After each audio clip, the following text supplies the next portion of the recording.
Just this week, I received an urgent notice from some of my friends who had an ex-gay educators booth at the NEA Annual Convention, National Education Association. And the NEA was potentially going to ban them, throw the booth out because it was allegedly discriminatory. So I want to find out firsthand what's been going on there. And then I want to find out a little bit more about the NEA in general. I'm joined by Susan Halverson. She's retired as a public school teacher for a couple of years now, but taught in public schools for 27 years, member of the NEA for 26 years, national NEA delegate to the National Convention for 22 years, and the NEA ex-gay educators caucus chair for 10 years. Along with Susan, I'm joined by David Pickup, himself ex-gay. He's a Christian and licensed marriage and family therapist. He operates 2 private psychotherapy practices in Dallas and Los Angeles, working primarily with men dealing with unwanted same-sex attraction. And he underwent extensive training in authentic reparative therapy under the direction of Dr. Joseph Nicolosi, who, of course, is a key leader in that field. So, Susan and David, great to have you with us today on The Line of Fire. Thank you so much, Thank Dr. you. Brown. Hi, Sue. All right, so Hi. Sue, tell us first, present tense, what's happened this week with the NEA, and also explain what your booth is about, why you're there, and what your message is. Okay.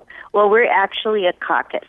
So you have to be an NEA member, and then when you have a topic like I do, ex-gay educators, then people can join the caucus and you can have a voice there. So far, I found out a couple days into the convention that we were scheduled to be booted out because supposedly our material was offensive, distracting, and discriminatory.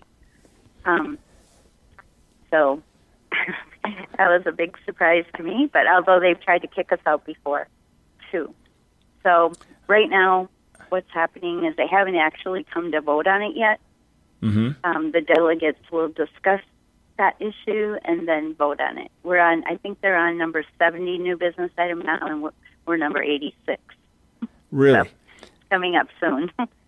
And what's your understanding, since there's been pressure on you in the past and they have all kinds of other viewpoints represented there, why are you folks being singled out like this? Well, our caucus is absolutely the most hated caucus of any caucus. I think it's because of the dialogue that you're born gay, you can't change, and if you try, it's harmful. And so when they see ex-gay, it just infuriates them because it goes against the dialogue that's been perpetrating for so long. Yeah. Now, David, since this is your own testimony and life experience, since you help men dealing with unwanted same-sex attraction, it must be frustrating for you to see the bias and bigotry that comes against you in the name of tolerance. How do you deal with that? Well, that's a great question, and I deal with that with truth and compassion.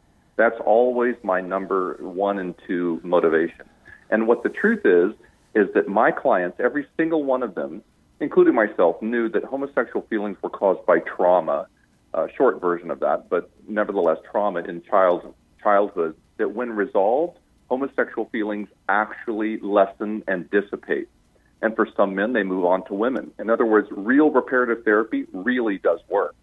And so when they try to assume that we're telling lies and we heard stories while I was there, Sue can attest to this, that we put electrodes on people, use electroshock therapy, aversion techniques, shaming, spiritual boot camps, and all this kind of thing. I would say it's intolerable, but I don't feel like it's intolerable because I do believe that we are speaking truth and we're speaking it in love. And I don't think that there can ever be anything than that. They think better than that. They think that we're establishing hate and false science, and nothing could be further from the truth. So that's why this works, is to just simply express our differences but they seem to only demean and display intolerance. They can't have a civil conversation, at least a lot of them. Yeah, all too often that's been the case. It's anything but tolerant or open-minded. And I want to talk more about the whole issue of reparative therapy, separate myth from fact, and then talk about a major legal case you're involved with in California. But Sue, what have you run into at the table in years past or now? What type of interaction, what type of hostility have you encountered from people just coming right up to you there? Well, first I want to say our name of our caucus is Ex-Gay Educators Caucus. So people always want me to change the name of it, but nobody can figure out what name to tell me. And I decided last night for sure I should keep the name because ex-gays are discriminated against. Totally. And that's the whole point. Ever since I've been the chair, which the last 10 years, people don't even want to sit with me hardly. They don't want to, they pretend like they don't even know me sometimes. I mean, it's just hostility and, you know, just they're afraid. It's almost like they feel like they're bullied, you know. And last year I had someone join the caucus, and then he came back the next day to get his membership back because his friends had seen him there and, you know, were bullying him about it. So that's how I felt this year was the worst bullying I've ever had. And intolerance. People were just, I was so sick after 4 days of it that I actually went and reported it. And I do have to be honest, all of the bullying was by the LGBT caucus members and I know that because they were wearing pink ribbons. You get a ribbon if you join a caucus. So I went and reported it, and it did stop. So now the last 2 days I haven't had harassment, but they come up and just kind of scream at me. It was just, I can't even remember everything they said, but it was very attacking. And Sue, do you know, Sue, just off the top of your head, roughly how many people are in your caucus and how many people are involved in the LGBT caucus? Our caucus only has 30 members, and you have to have 25 to have a caucus. I can tell you a lot of the reason is people are afraid to join. They're afraid. They're absolutely afraid. Even if they agree with us, they're scared to join. And that, you know. Yeah, I mean, it's extraordinary with that amount of people that few would be willing to join, and that this handful of people, 30 people, are such a threat. And I don't know myself what the numbers are of LGBT caucus. I'm not sure if you're aware. Quite a few. But it's quite a few. It's a lot, but I don't know. They don't give numbers out. Just generally speaking, though, one of my friends who was a professor who taught school teachers and taught out administration, she was telling me whenever she was at the NEA meetings, there was an extraordinarily disproportionate representation of the homosexual community. She said it was almost like a 30% representation as opposed to 3% of the general population, meaning that gay activists have found it's important to get involved in the education system for the purpose of indoctrination. David, if you had to talk about actual bullying, intolerance, what have you experienced at the convention this year? Let me give you a prime example. One lady that walked up to us, we were talking about how all people should be tolerant and hear people that they disagree with. And she honestly, and now I'm quoting, she honestly looked at us and said, "I don't care about tolerance." This was from an LGBT delegate activist. So that gives you a clue on the kind of thing that comes our way. And again, you mentioned false accusations. Do you think that some of these people, David, actually believe this, that you are there kidnapping people and giving them, kidnapping teenagers and giving people shock treatment to get the gay out of them? Do you think some people actually believe this and that's why they look at you like this?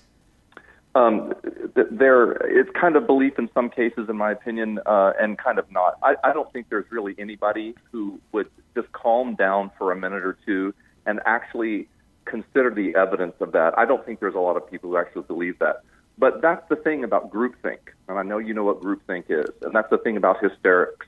And when people move into kind of a mob mentality, they tend to just spout things off because they're projecting their own psychological issues or emotional issues, what have you, onto other people because it doesn't fit with their narrative. So they're trying to control the narrative by being controlling. And they're telling us it's about love and acceptance, and their behavior doesn't match that. Yeah, in short, that sums it up well. All right, we come back. I just want to find out a little bit more about the leftist views of the NEA from Sue, and then from David, what's happening in California. Friends, this is serious stuff.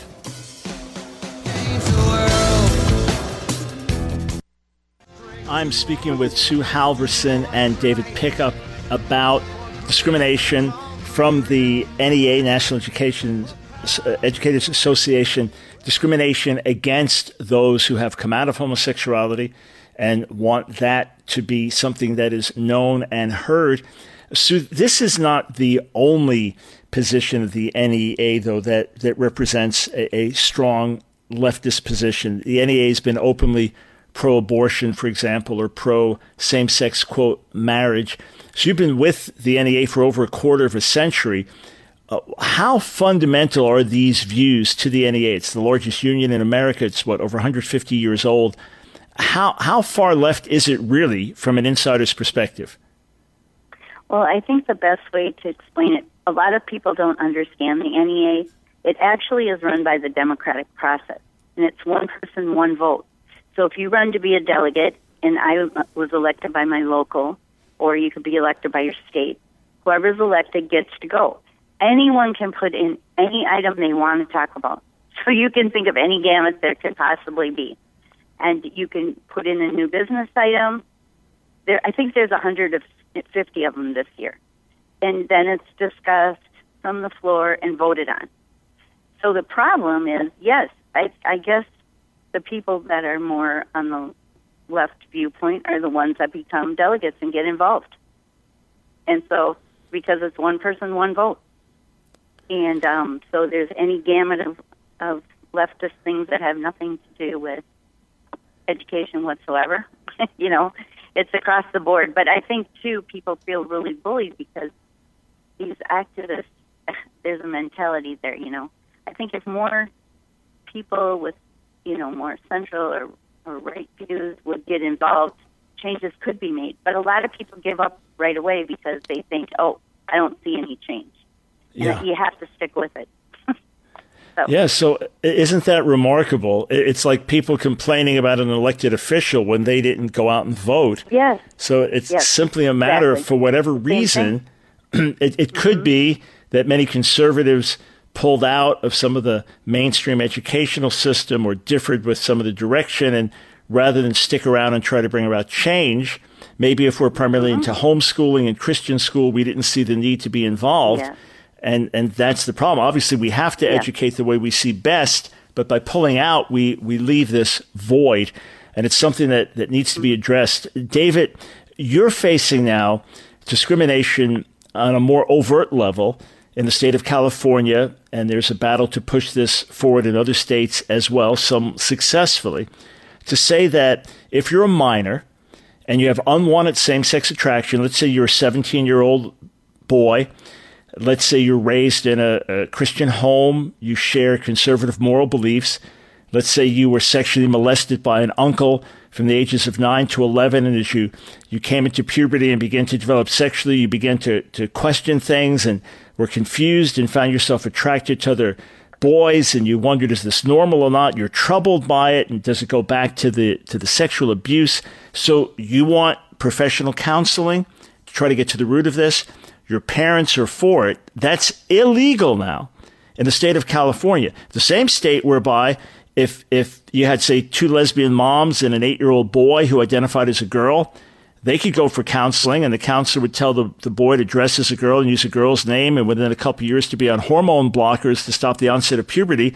That's perfectly legal in California. I mean, we're talking about extreme discrimination. What are you doing about that, David? I'm glad you asked, Michael, because first of all, your listeners need to know that you're 100% correct. The reason why I know this is because I'm one of the main people in the thick of these battles. I'm a national lobbyist now for the Task Force for Therapeutic equality, and we have successfully fought many of these state bans. But in California has led the way, no shock. And if your listeners are in a state of shock themselves, or if they almost can't believe this state of affairs, or if they are aghast at all this, then in a sense, I hope that they are, because it really is this bad and it's getting worse. Can you imagine a little boy walking into my office in California and any other states that actually bans this therapy, that really does work and that really helps them work out these issues, and saying, no, even though you've been sexually abused by a pedophile, I can't help you change your feelings because it's illegal? It's beyond shocking. And that's why those of us who are on the front lines are speaking up. And we hope that people in your audiences and all over the world will finally begin to be cajoled or inspired to speak up and join our causes. And I'm happy for people to contact me, and I'm sure Sue would very much appreciate people contacting her to join her own caucus as well. Yeah, and David, are you in the midst of a lawsuit with California? Technically, yes. There are actually two lawsuits. Both are, in a sense, in limbo right now because the U.S. Supreme Court, for whatever reason, we don't know, has declined to review the case. We think that once these bans get more out and more dichotomous with the rest of the states, we think that how can they not hear something as important to American freedom as this?